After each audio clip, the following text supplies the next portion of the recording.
কিছু কিছু দিন থাকে যেগুলো প্ল্যান করা হয় না, কিন্তু শেষ পর্যন্ত সেগুলি হয়ে যায় জীবনের সবচেয়ে সুন্দর স্মৃতি।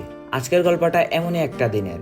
7 জন বন্ধু, একটা ব্যাগ, আর সামনে শুধু সবুজের মাঝে হারিয়ে যাওয়ার ইচ্ছা। আসসালামু আলাইকুম। আমরা এখানে 5 জন বন্ধু। শুরুটা হচ্ছে রিক্সায়। জিতুমিয়ার পয়েন্ট থেকে আমরা 2 জন একটি রিক্সায়, বাকি 3 জন আরেকটি রিক্সা ভাড়া করে আম্বরখানা জামে মসজিদের দিকে রওনা শুরু করলাম। সিলেট শহরের সৌন্দর্য দেখতে দেখতে চলে আসলাম আম্বরখানা জামে মসজিদের কাছে। এখান থেকে আরো 2 জন বন্ধুকে সাথে নিয়ে আমরা 7 জন রওনা শুরু করলাম আমাদের আজকের গন্তব্য সবুজ ঝর্ণার দিকে। তো এখান থেকে অটোতে করে চৌকিদিঘি পাম্পের দিকে রওনা শুরু করলাম। কিছুক্ষণের ভিতরে এসে গেলাম সেই জায়গায়। অটো থেকে নেমেই আমাদের হাইকিং অ্যাডভেঞ্চার শুরু করলাম। এই যে গেট দেখছেন, এই গেট দিয়ে প্রবেশ করতে হবে এবং সবাই প্রবেশ করলাম।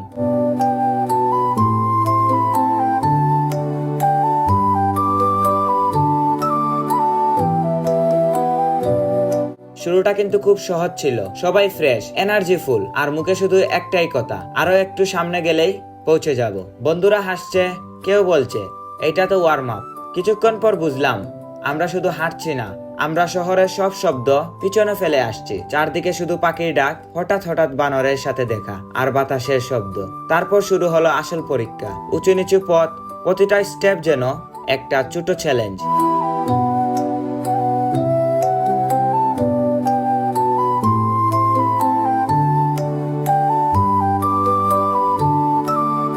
প্রায় 30 মিনিটের মতো হাঁটার পর গাছের ছায়ায় 5 মিনিটের মতো বিশ্রাম নিলাম। তারপর আবার হাঁটা শুরু করলাম। এবার আর কেউ থামেনি, কারণ আমরা জানতাম সামনে কিছু একটা অপেক্ষা করছে। তারপর হঠাৎ করে শব্দটা শুনতে পেলাম।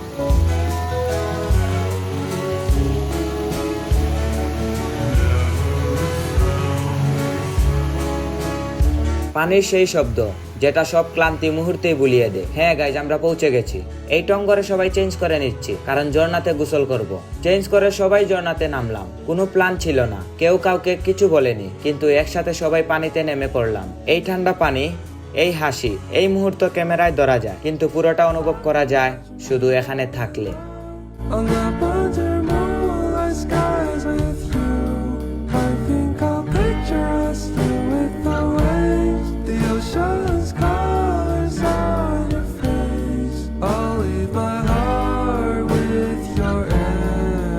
গোসলের পর যখন চুপ করে বসেছিলাম, তখন বুঝলাম আমরা শুধু একটা জায়গায় আসিনি, আমরা একটা স্মৃতি তৈরি করেছি।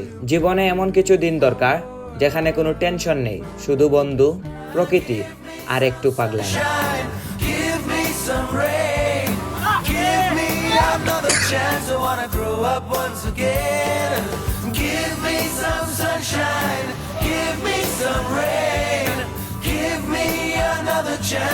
তারপর চেঞ্জ করলাম, সবার আগের বেশে ফিরে আসলো। তারপর এই টঙ্গরে কিছুক্ষণ বসলাম। কিছু খাবার সাথে করে নিয়ে এসেছিলাম, সেগুলো খেলাম এবং আবারও হাঁটা শুরু করলাম। হাঁটতে হাঁটতে সবাই ক্লান্ত।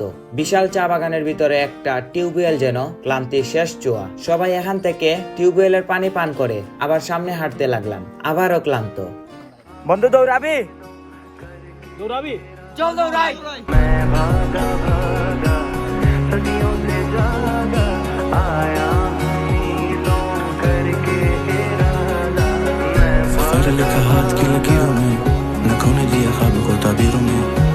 কিছুক্ষণ পর এই সিজনের কাঁচা আম প্লাস লবণ মরিচ বাগানের মানুষের দা দিয়ে আমগুলো ভাগ করে নিচ্ছিলাম। তারপর আমগুলো খেতে খেতে সামনে এগিয়ে যাচ্ছিলাম। চা বাগানের সেই সবুজ সৌন্দর্য আর বন্ধুদের সাথে আড্ডা গান। তুমসে না জানে কিউ মিলোগে হে ফাসলে, তুমসে না জানে কিউ,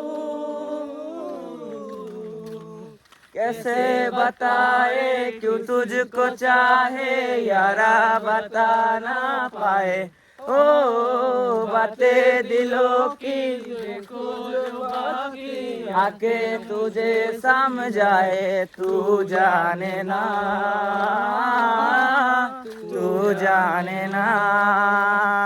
ओ आँखी भालो देखो, আকাশের ঠিকানায় চিঠি লেখো, ভালো আছি ভালো থেকো, আকাশের ঠিকানায় চিঠি লিখো, দিও তোমার মালা খানি, দিও তোমার মালা খানি। গান গাইতে গাইতে কোন সময় যেন গেটের কাছে চলেই আসলাম, বলতে পারি না। তো আজকের ভিডিওটা এতটুকুই। ইনশাল্লাহ দেখা হবে অন্য কোনো ভিডিওতে। আল্লাহ হাফিজ।